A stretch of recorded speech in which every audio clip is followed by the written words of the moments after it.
നല്ല കാറ്റും വെളിച്ചവുമുണ്ട്, പോരാത്തതിന് മരത്തണലും. പഠിക്കാൻ പറ്റിയ അന്തരീക്ഷം. പക്ഷേ ഇത് പഠനം രസകരമാക്കാനുള്ള വിദ്യയൊന്നുമല്ല, മറിച്ച് ഗതികേടാണ്. ക്ലാസ്സിൽ സൗകര്യങ്ങൾ കുറവാണ്, അതുപോലെ തന്നെ ക്ലാസ്സിൻ്റെ വലിപ്പം കുറവാണ്.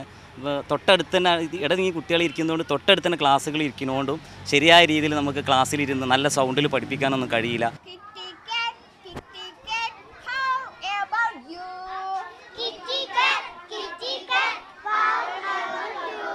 ഇതാണ് 90 വർഷമായി പ്രവർത്തിച്ചു വരുന്ന സ്കൂളിൻ്റെ അകം.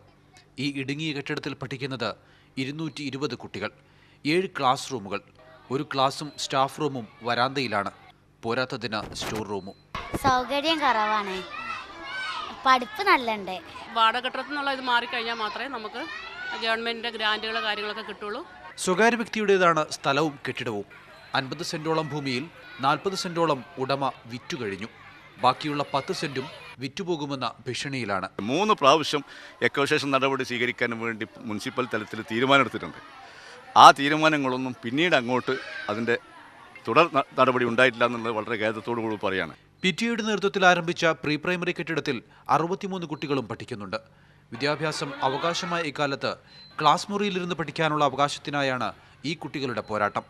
മുഹമ്മദ് നൌഫൽ, മാതൃഭൂമി ന്യൂസ്, മലപ്പുറം.